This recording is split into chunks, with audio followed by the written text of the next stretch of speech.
Les événements à l'étranger, ce sont les opérations ukrainiennes qui continuent. Alors, on ne compte même plus les jours, c'est-à-dire que maintenant, depuis la première grande opération très spectaculaire de l'attaque contre les bombardiers, 1er juin. Voilà, 1er juin, ça n'en finit plus. On est le 8 juin et donc on est au 8e jour d'opérations qui sont là pour défier les Russes. On est là, tout là, regardez ces explosions qui ont éclaté. Alors vous allez me corriger pour mon accent, Anne Niva et vous aussi, Elena Voloshin, Moskovsk, dans l'oblast de Toula, cette frappe, ce bombardement ciblait l'usine chimique Azot. Voilà, on voit ici. Pas pour la première fois. Hein.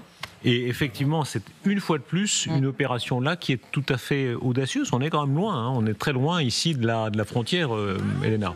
Oui, on voit que les drones ukrainiens sont assez performants à ce niveau-là. Alors, de ce que j'en sais, il y a l'implémentation, j'allais dire la mise en œuvre de l'intelligence artificielle sur ces engins. Je parle sous votre contrôle, c'est-à-dire des engins qui sont capables, qui sont entraînés en fait à discriminer des cibles qui ne sont pas des cibles militaires, à reconnaître des cibles militaires et à prendre la décision éventuellement d'abattre ces cibles pour peu qu'une zone au départ leur soit donnée. Donc les Ukrainiens se sont vraiment lancés, de ce que je sais, dans une production à grande échelle de ce type d'engin pour pouvoir justement aller chercher les bases logistiques à l'intérieur du territoire de la Russie. Quel est le but ici Alors c'est une usine chimique, j'imagine qu'il y a toutes sortes d'applications économiques, militaire. Même guerrières. Militaire, bien sûr. Ça sert à la fabrication des poudres, ça sert à plein de choses. Hein. Effectivement, ces usines ne sont jamais tapées au hasard. Je précise, oui, effectivement, l'intérêt de l'intelligence artificielle pour des drones, c'est que ça les empêche d'être brouillés. Ils deviennent autonomes. Ils ne sont plus guidés par quoi que ce soit, ils sont autonomes. Ils arrivent au-dessus d'une zone, ils arrivent avec tout ce qu'ils ont en mémoire à reconnaître ce qu'il y a autour d'eux et à pouvoir le cibler précisément. Donc oui, c'est évidemment un atout. Comment est-ce possible qu'un drone ne soit pas sensible au brouillage? Il est tout à fait autonome. Oui, avec l'intelligence artificielle. Vous avez un système de caméra, il regarde, il compare ce qu'il voit avec ce qu'il a en mémoire.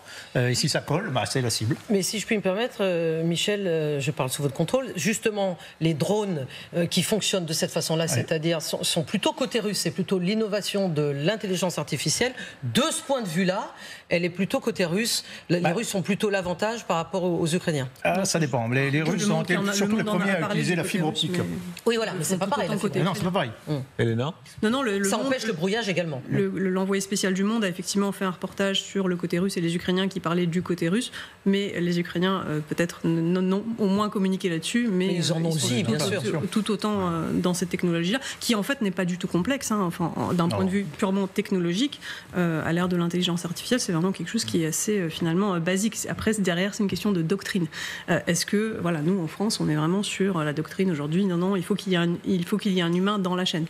Mais dans la guerre d'Ukraine, côté russe comme côté ukrainien, les missiles Scalp, par exemple, qu'on fournit, il y a aussi, avant le tir, on fournit une photo quand même de l'objectif, et il y a une forme de reconnaissance qui est faite avant d'atteindre.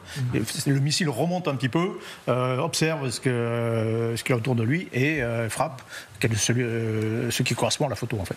Ce qui est important de souligner, c'est que vu de loin, on peut avoir le sentiment que chacun des deux camps envoie ses missiles, ses drones, mais les cibles ne sont pas les mêmes. Non. Et ça, c'est vraiment à l'honneur des Ukrainiens. Les Ukrainiens, ils frappent des aérodromes militaires, ils frappent des bombardiers stratégiques, ils frappent des usines chimiques, et la riposte, la rétorsion, j'allais dire la vengeance russe, on frappe des immeubles civils. Et il y a vraiment d'un côté une guerre honorable et d'un autre une guerre qui ne l'est pas. Il y a aussi la volonté de faire vraiment monter le coût de la guerre pour la Russie et tous ces ciblages en fait font s'accumuler des pertes qui d'un point de vue purement économique commencent quand même à être assez considérables pour la Russie. Elle est résiliente, elle l'a montré d'un point de vue financier, mais il y a cela et en allant taper loin, il faut inscrire ça, j'allais dire, dans la chronologie depuis l'opération Toile d'araignée. Donc, ils visent vraiment à montrer que les Ukrainiens, malgré ce que Donald Trump a pu affirmer quand il a reçu le 28 février Volodymyr Zelensky, le président ukrainien, dans le bureau ovale, ils ont encore des cartes en main. Donc, ils essayent également, les Ukrainiens, de fixer de la ressource russe par ces frappes, notamment de la défense antiaérienne. Mais la vérité, c'est que sur le terrain, notamment aujourd'hui, les choses sont compliquées pour les Ukrainiens, notamment du côté de Dnipropetrovsk, à la jonction entre, je crois, c'est Zaporizhzhia et Lugansk ou Donetsk, pardon. C'est au sud de Pokrovsk, en fait. Voilà. Oui. C'est à l'approche de la région de Dnipropetrovsk. C'est-à-dire que voilà, les Russes se vantent d'avoir pénétré dans la province de Dnipropetrovsk. Mais en fait, ils ont fait une pointe, ils sont au sud de Pokrovsk et ils ont fait une petite pointe dans la province. Voilà. Mais en revanche, oui, c'est vrai que sur le terrain, ils progressent. Et ils progressent même un peu plus vite que d'habitude. Il y a vraiment deux types d'opérations. Les opérations ukrainiennes, ce sont des opérations de coups, c'est des frappes. Donc ça use, c'est aussi du spectacle, il faut quand même le rappeler. Frapper des usines, des raffineries ou des usines chimiques, ça fait de beaux incendies, ça fait des belles images et donc ça rajoute un peu sur le côté. Non, mais il y a le côté exploitation médiatique qui est extrêmement importante. Mais ces opérations de coups ne sont pas décisives. C'est ça qui est le problème pour les Ukrainiens. Ils préféraient arrêter ça et en échange arrêter complètement les Russes sur le front. Malheureusement, tant que les Russes continuent à avancer, continuent à progresser, ils ont l'impression que ce sont eux qui sont dans le sens de l'histoire en réalité. Et donc ils n'ont aucune raison, par exemple, d'arrêter, de négocier, de faire la paix, puisqu'ils continuent à avancer. Oui, on se demande dans quelle mesure est-ce que il n'y a pas une forme de je sais pas comment dire ça, de fragilité des Ukrainiens avec ces frappes. Parce que c'est comme s'ils avaient besoin, parce qu'effectivement ils n'arrivent pas à contenir l'avancée russe, c'est comme s'ils avaient besoin, comme vient de l'expliquer Michel Goya, de contourner le front, en fait, d'aller ailleurs. Alors, à plusieurs reprises, on nous a dit oui, mais c'est important parce que stratégiquement, ça change le visage de la guerre. On se souvient qu'on nous avait dit ça quand il y avait eu cette entrée, par exemple, en territoire russe, dans la région de Koursk, au nord de l'Ukraine, ou à d'autres moments, quand il y avait eu ces frappes symboliques. Malheureusement, apparemment, pour l'instant, ça ne change pas le cours du conflit et le rapport de force. En tout cas, les drones, peut-être, en tout cas, ils modifient complètement pour avoir couvert de nombreux conflits avant l'utilisation de ces drones. Moi, tous les militaires que j'ai rencontrés me disent qu'ils ne savent pas comment ils auraient fait en Afghanistan, en Irak, s'il y avait eu tous ces drones. Donc, on a les Russes qui, en production, on produisent de plus en plus. On a les Ukrainiens qui sont très forts dans la production, je pense qu'on va y revenir, mais qui aussi disent qu'ils n'en ont pas assez. Mais ce qui est très intéressant avec les Ukrainiens, c'est qu'ils reçoivent des drones, un tiers parce que c'est les unités le ministère de la Défense qui les leur donne, un autre tiers, ils les achètent eux-mêmes, et un autre tiers, ce sont des fonds bénévoles qui les leur donnent. Donc c'est la débrouillardise côté ukrainien qui fait que finalement ils arrivent à en avoir tout le temps en permanence. Alors que côté russe, on a multiplié la production. Oui, c'est quelque chose de beaucoup plus centralisé du côté russe, ou chez nous d'ailleurs aussi, on est quand même beaucoup plus dirigistes en la matière, alors que les Ukrainiens... La planification. Oui, la grande planification, il faut une DGA. Et vous avez été dans la planification vous-même? Enfin, comme tout officier, mais non, mais je veux dire, on a pour tous les programmes d'équipement, il faut passer par la DGA, la délégation générale de l'armement, enfin c'est des trucs procédures. Une fois de plus, on n'est pas en guerre. Alors que les Ukrainiens ont créé effectivement un écosystème qui est très fluide, qui est un peu bordélique, mais avec des associations de citoyens, des passionnés. Xavier Titelman, qui est souvent sur notre plateau, il est dans ce cycle. Oui, et qui sont directement connectés avec des brigades sur le front, qui expérimentent elles-mêmes, qui sont liés, et ils échangent, ils expérimentent, ils sont en contact avec des petites entreprises et ils inventent énormément de choses.